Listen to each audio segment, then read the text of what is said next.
Hello student, this is Vartika Goyal. Welcome back to my YouTube channel. So friends, इस वाले video की खास बात यह है कि यहाँ पे मैं आपको सॉल्यूशन तो बताऊंगी, सॉल्यूशन के साथ साथ आपको ये भी पता चलेगा कि आपको आंसर कैसे लिखना है ताकि आपको फुल मार्क्स मिले साइंस में। और उसके साथ साथ आपको ये बताऊंगी कि कितना आप अगर आंसर लिखोगे तो आपको कितने मार्क्स मिलेंगे, क्योंकि हर स्टेप के हर सिंगल आंसर के आपको मार्क्स मिलने वाले हैं। ऐसा नहीं है कि सीबीएसई आपके आंसर कट करेगी।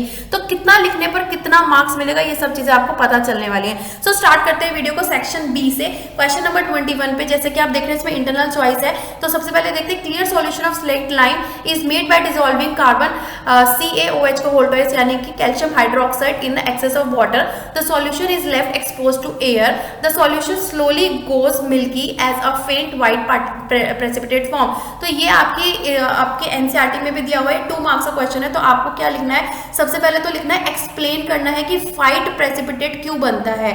तो इसमें आपको पता होना चाहिए कि जो कैल्शियम हाइड्रोक्साइड है वो जब हम उसको एक्सपोज कर देंगे, एयर के अंदर छोड़ देंगे, तो वो कार्बन डाइऑक्साइड से रिएक्ट कर जाता है। और कार्बन डाइऑक्साइड गैस से जब वो रिएक्ट करेगा तो कैल्शियम कार्बोनेट बनेगा। और जो कैल्शियम कार्बोनेट है वो मिल्की कलर का होता है, यानी कि व्हाइट कलर का होता है। इसलिए वो व्हाइट प्रेसिपिटेट की फॉर्म में बन जाएगा due to the formation of calcium carbonate. तो ये इतना लिखने पर आपको 1 मार्क्स मिलेंगे, जिसमें आपको एक एक्सप्लेन करना है। और सेकंड जो आपको, क्योंकि 2 मार्क्स का है, with the help of chemical equation यहाँ पे आपको समझाना है। तो आपको केमिकल इक्वेशन भी लिखनी पड़ेगी।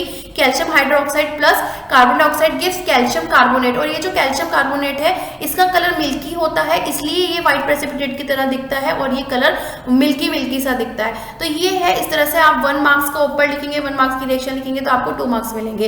इसके बाद इसका नेक्स्ट देखते हैं जो इंटरनल चॉइस गिवन है। Kirti added dilute hydrochloric acid to 4 metals and recorded observation. यानी कि उसने 4 मेटल लिए, कॉपर लिया, आयरन लिया, मैग्नीशियम लिया और जिंक लिया, और उसको हाइड्रोक्लोरिक एसिड के साथ रिएक्ट करवाया। ठीक है, तो अब क्या उसको पता चलेगा। सबसे पहले कॉपर की बात करते हैं। तो कॉपर जो है हाइड्रोक्लोरिक एसिड के साथ रिएक्ट ही नहीं होगा, क्योंकि कॉपर जो है बहुत ही कम लीस्ट रिएक्टिव है। तो इसलिए जो मेटल है कॉपर, इसके साथ गैस इवॉल्व लिखी हुई है, यस, तो कोई गैस इवॉल्व ही नहीं होगी, तो ये ऑप्शन गलत है। ठीक है, इसके बाद उसने आयरन लिया। तो आयरन को जब हाइड्रोक्लोरिक एसिड के साथ रिएक्ट करवाते हैं तो वो डिस्प्लेस कर जाएगा और FeCl2 बनेगा और हाइड्रोजन गैस रिलीज होगी, जो कि बिल्कुल करेक्ट है उसके केस में, ऑब्जर्वेशन जो उसने करी है। ठीक है, उसके बाद उसने मैग्नीशियम लिया। तो मैग्नीशियम को जब हाइड्रोक्लोरिक एसिड के साथ रिएक्ट करवाएंगे तब भी डिस्प्लेसमेंट रिएक्शन होगी और हाइड्रोजन गैस रिलीज होगी, लेकिन उसने अपनी ऑब्जर्वेशन टेबल में नो लिखा है, तो इसलिए उसकी ये ऑब्जर्वेशन गलत है। ठीक है, नेक्स्ट उसने क्या लिया, जिंक लिया। तो जिंक भी जो है इजीली वो डिस्प्लेस हो जाएगा, ZnCl2 बन जाएगा और हाइड्रोजन गैस रिलीज होगी। तो इसकी टेबल में ये वाली ऑब्जर्वेशन बिल्कुल ठीक है। तो अगर हम टेबल की बात करें तो 2 ऑब्जर्वेशन उसकी ठीक है, आयरन की और जिंक की, और 2 ऑब्जर्वेशन उसकी रॉन्ग है, कॉपर की और मैग्नीशियम की। राइट, तो इस तरीके से आपको पूरी ये लिखनी है, केमिकल इक्वेशंस लिखनी है। इसमें आपको 2 मार्क्स मिलेंगे। क्वेश्चन नंबर 22 देखिए, 2 मार्क्स का है। How is the mode of action in beating of heart different from the reflex action. यानी कि जो हार्ट बीट है वो रिफ्लेक्स एक्शन से कैसे डिफरेंट है। तो दोनों में डिफरेंस बताना है और हमें 4 एग्जाम्पल देना है। 4 एग्जाम्पल का मतलब ये है कि हर एक एग्जाम्पल का आपको हाफ मार्क्स दिया जाएगा। तो जब भी आपको डिफरेंस लिखना है ना, आपको हमेशा टेबल बनानी है। ये आप ध्यान में रख लीजिए, आप लिख लीजिए इस बात को कि जब भी आप साइंस के पेपर में डिफरेंस लिखने जाएंगे तो आप हमेशा टेबल लिखें, टेबल की फॉर्मेट में उस डिफरेंस को लिखने जाएंगे। तो 4 है, मैंने यहाँ पे आपको बहुत सारे एग्जाम्पल दिए, आप इसमें से कोई भी 4 ले सकते हैं और उन चारों के आपको मार्क्स 2 मार्क्स से मिलेंगे, यानी कि हर एक एग्जाम्पल का मार्क्स आपको हाफ मार्क्स मिलेगा। जैसे कि आपको पता होना चाहिए, जो हार्ट बीट है वो इनवॉलेंटरी एक्शंस है, वो हमारे कंट्रोल में नहीं है, लेकिन जो रिफ्लेक्स एक्शन है वो थोड़ा रिस्पॉन्स करती है ड्यू टू सम स्टिमुलस। बाहर से हमें स्टिमुलस मिलता है इसलिए वो रिस्पॉन्स करती हैं, लेकिन हार्ट बीट जो है उसको किसी स्टिमुलस की जरूरत नहीं होती। जो हार्ट बीट होती है वो ब्रेन से रेगुलेट होती है और जो रिफ्लेक्स एक्शन होती है वो स्पाइनल कोड से रेगुलेट होती हैं। और जो हार्ट बीट होती है उसमें कोई भी स्केलेटल मसल इन्वॉल्व नहीं होती, लेकिन रिफ्लेक्स एक्शन में स्केलेटल मसल्स इन्वॉल्व होती हैं। ठीक है, तो ये जो हार्ट बीटिंग है वो पूरी थ्रू आउट द लाइफ हमारी चलता रहता है, लेकिन रिफ्लेक्स एक्शन तभी चलता है जब हमें बाहर से स्टिमुलस मिलता है। और जो हार्ट बीट होती है वो स्लो होती है, लेकिन और जो रिफ्लेक्स एक्शन होती है वो स्लो नहीं होती, वो क्विक होती है, एकदम से होती है। जैसे स्टिमुलस मिलता है वैसे ही क्विकली वो रिस्पॉन्ड करती है। तो इस तरह से बहुत सारे डिफरेंस है हार्ट बीटिंग में और रिफ्लेक्स एक्शन में। आपको कोई भी 4 लिखने, आपको ज्यादा नहीं लिखने ना आपको कम लिखने, आपको पूरे नंबर अगर चाहिए तो आपको 4 एग्जाम्पल लिखने, क्योंकि हर एग्जाम्पल का हाफ मार्क्स इसमें होता है। राइट,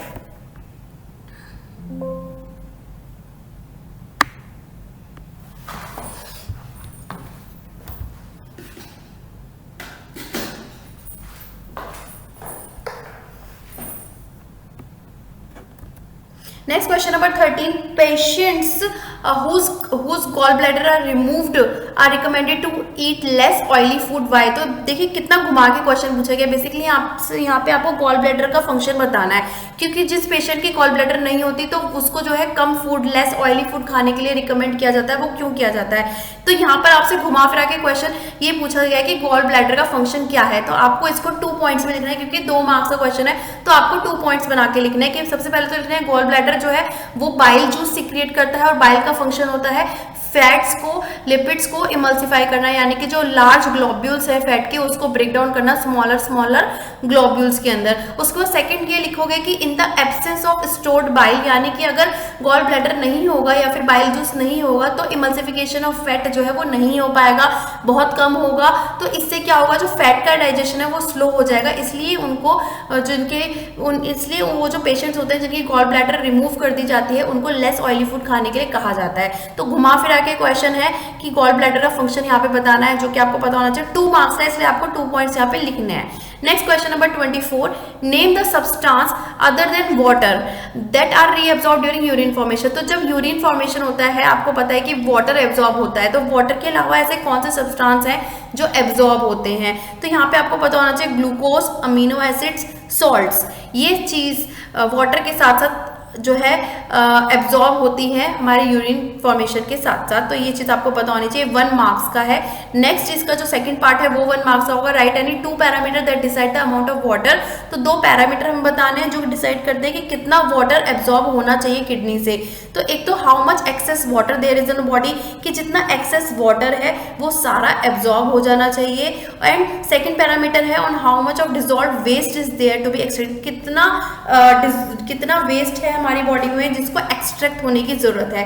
तो ये 2 पैरामीटर है जिसपे जो ये डिसाइड करते हैं कि कितना वाटर का अमाउंट रीअब्सॉर्ब होता है किडनी में से। तो इस तरह से ये 2 मार्क्स का क्वेश्चन है जिसको आप इस तरीके से लिखेंगे तो आपको फुल मार्क्स मिलेंगे। ठीक है। क्वेश्चन नंबर 25 देखिए, यहाँ पर क्या है, state of phenomena observe in the above diagram explain with the reference to the diagram which of the 2 lights mentioned above will have the higher wavelength। तो ये भी 2 मार्क्स का क्वेश्चन है। तो सबसे पहले हमें फिनोमेना एक्सप्लेन करना है कि इस डायग्राम में जो फिनोमेना है वो डिस्पर्जन का है। डिस्पर्जन में क्या होता है कि जो व्हाइट लाइट होती है जब वो प्रिज्म से एंटर करती है और बाहर निकलती है तो वो 7 कलर्स में स्प्लिट अप हो जाती है। तो ये तो फिनोमेना हो गया जो कि 1 मार्क्स का हो गया। उसके बाद हमें बतानी है वेवलेंथ किसकी ज्यादा होगी, क्योंकि 2 लाइट यहाँ दिख रही है, येलो लाइट दिख रही है और ब्लू लाइट दिख रही है। तो किसकी वेवलेंथ ज्यादा होगी? जिसकी वेलोसिटी ज्यादा होगी। तो वेलोसिटी किसकी ज्यादा है? उसकी वेवलेंथ ज्यादा होगी।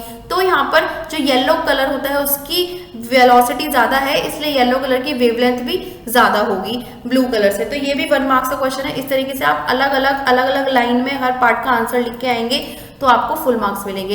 इसमें इंटरनल चॉइस दी हुई है, how will you use 2 identical prism so that narrow beam of white light incident on 1 prism emerges out of second prism as white light. तो किस तरीके से आप 2 प्रिज्म को अरेंज करेंगे कि व्हाइट लाइट आए और व्हाइट लाइट बाहर जाए।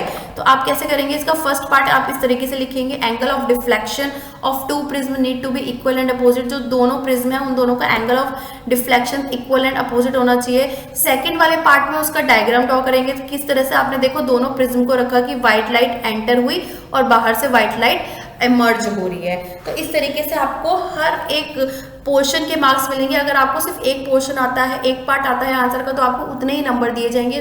तो आपको डायग्राम जब ड्रॉ करना है आपको वेल लेबल डायग्राम ड्रॉ करना है, इस बात का भी आपको ध्यान रखना है। Question number 26, a lot of waste is generated in the neighbourhood, however almost all of it is biodegradable.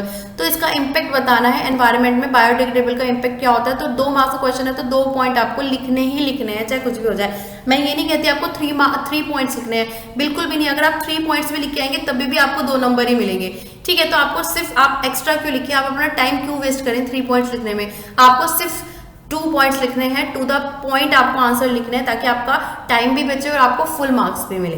ठीक है, सेक्शन सी पर चलता है। सेक्शन सी जो है 27th क्वेश्चन है जो कि 3 मार्क्स के हैं। तो इसमें आपको 2 इक्वेशन दे रखी हैं, आपको रिएक्शन जो है उसको आइडेंटिफाई करना और एग्जाम्पल देने। तो फर्स्ट वाली रिएक्शन अगर आप देखेंगे तो इसमें सिंगल डिस्प्लेसमेंट हो रहा है। ठीक है, डिस्प्लेसमेंट रिएक्शन है ये, तो इसलिए इसका हाफ मार्क्स है। उसके बाद आपको एक एग्जाम्पल भी देना है, जैसे कि हमने यहाँ पे Fe प्लस कॉपर सल्फेट का एग्जाम्पल दिया है जिसमें डिस्प्लेसमेंट रिएक्शन का एग्जाम्पल है जो कि 1 मार्क्स का है। ठीक है। इसी तरह से जो सेकंड है वो डबल डिस्प्लेसमेंट है, और आप कोई भी एक एग्जांपल अपनी तरफ से दे सकते हैं डबल डिस्प्लेसमेंट का। तो ये जो रिएक्शन है वो हाफ मार्क्स की है, और उसके बाद जो एग्जांपल है वो 1 मार्क्स का है। इस तरह से ये पूरा जो क्वेश्चन है वो 3 मार्क्स का हो जाता है। आप लोग जितना लिखेंगे आपको उतने मार्क्स मिलेंगे। तो इस तरीके से आपको आंसर लिखना है। क्वेश्चन नंबर 28 देखिए, यहाँ पे एक फिगर दी हुई है जिसमें ब्राइन एंटर हुआ है। ब्राइन आपको पता होना चाहिए, brine is a solution of sodium chloride with water. Sodium chloride और वाटर को जब मिक्स करते हैं तो वो ब्राइन बन जाता है। तो यहाँ पे एनोड है और कैथोड है, और बाहर हमें मिल रही है ब्राइन कंटेनिंग सोडियम हाइड्रोक्साइड। तो इस पे हमसे क्वेश्चन पूछा गया। 3 पार्ट है इस क्वेश्चन की, और तीनों ही 1-1 मार्क्स के हैं। जितना आप करेंगे उतना आपको आंसर मिलेंगे। फर्स्ट पार्ट में आइडेंटिफाई द गैस। एनोड और कैथोड पे गैस पूछिए कौन सी होगी, तो एनोड पे क्लोरीन गैस होगी और कैथोड पे हाइड्रोजन गैस होगी। उसके बाद सेकंड वाला पार्ट है name the process that occur. तो इस वाले प्रोसेस को बोलेंगे क्लोर एल्कली प्रोसेस। और इसको क्लोर एल्कली प्रोसेस क्यों बोलेंगे ये भी पूछा गया है, क्योंकि इसमें जो हमें प्रोडक्ट मिल रहे हैं वो एल्कली है और क्लोरीन गैस है और हाइड्रोजन गैस है, इसलिए इन सबको मिलाकर हमारा बना क्लोर एल्कली प्रोसेस। सी पार्ट है इसका, हमें रिएक्शन बतानी है। तो जैसे देखिए रिएक्शन बहुत इंपॉर्टेंट होती है, आप इसी तरीके से रिएक्शन लिखेंगे। मैंने आपको बताया कि ब्राइन क्या होता है, ब्राइन होता है सोडियम क्लोराइड विद वाटर। तो सोडियम क्लोराइड एक्वस स्टेट में है और वाटर है लिक्विड स्टेट में। उसके बाद हमें मिलता है यहाँ पे एक्वस स्टेट में sodium hydroxide plus chlorine gas और प्लस हाइड्रोजन गैस। तो इस तरीके से आप लोग रिएक्शन लिखेंगे with the help of state, bracket में स्टेट्स भी मेंशन करेंगे, और इसको कोशिश करेंगे कि बैलेंस्ड केमिकल इक्वेशन लिखें। Next question number 29, The leaves of plant were covered with aluminum foil. How would it affect the physiology of plant? तो अगर हम प्लांट की लीव्स को एल्यूमिनियम फॉइल से कवर्ड कर देंगे तो क्या इफेक्ट होगा? फोटोसिंथेसिस ही नहीं होगा, क्योंकि उसमें सनलाइट ही नहीं पहुंचेगी।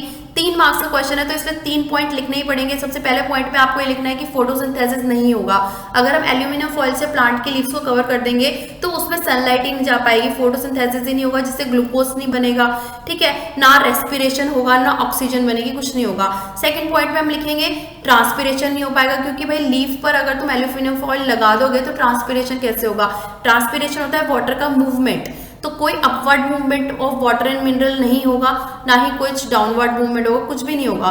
थर्ड है टेम्परेचर रेगुलेशन भी अफेक्ट होगा, क्योंकि इससे जो है लीव्स जो है स्टोमेटा के थ्रू वाटर को लॉस करती हैं, ट्रांसपिरेशन प्रोसेस नहीं होगा तो उसका टेम्परेचर भी इफेक्ट होगा। तो इस तरह से 3 पॉइंट लिखे, तीनों पॉइंट के अपने अपने मार्क्स हैं। इसके बाद देखते हैं कि इसका जो नेक्स्ट है जिसके अंदर इसमें चॉइस दी हुई है वो है lymph. How is the lymph an important fluid involve in transportation? Lymph कैसे हेल्प करता है ट्रांसपोर्टेशन में? तो लिम्फ क्या होता है? लिम्फ अपने साथ कैरी करता है digested and absorbed fat from the intestine, ठीक है, और वो ड्रेन करता है एक्सेस फ्लूइड को from extra cellular space back to the blood. यानी कि लिम्फ का काम होता है डाइजेस्टेड और एब्जॉर्ब फैट को कैरी करना और एक्सेस फ्लूइड को वापस ब्लड के अंदर जाने देना।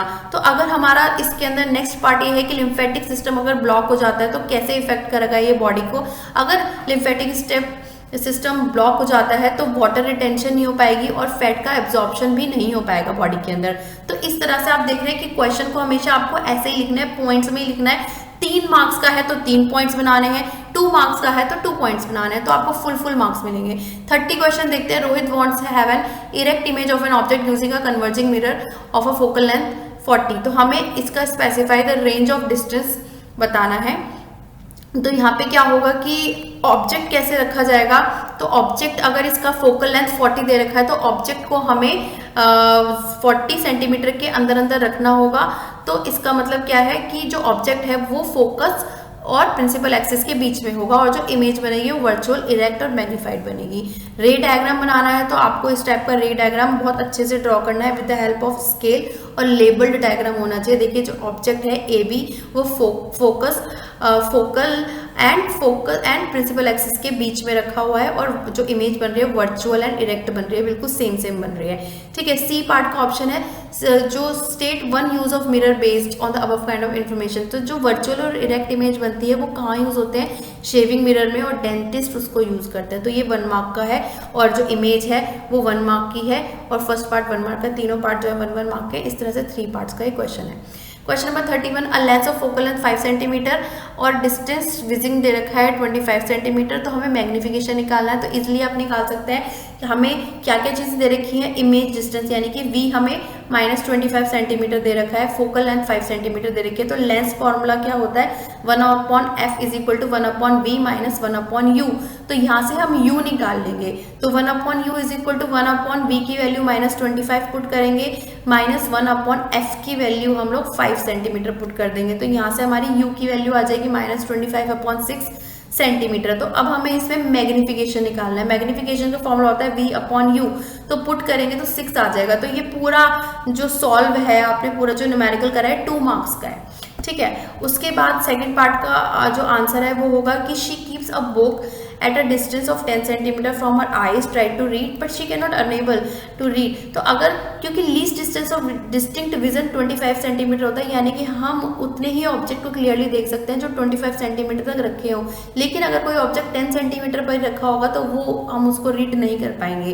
तो इसलिए 1 मार्क्स का आंसर ये हो जाएगा इसका। सो फ्रेंड्स, यहाँ पर हमने सारे डिस्कस किए हैं, सारे कि किस तरीके से आपको आंसर लिखने हैं अपने, और क्या क्या स्टेप्स मैंने आपको बताया। तो वीडियो अच्छी लगी, बेनिफिशियल लगे तो कमेंट करके मुझे ज़रूर बताएं। So friends, till then bye bye, take care and best of luck.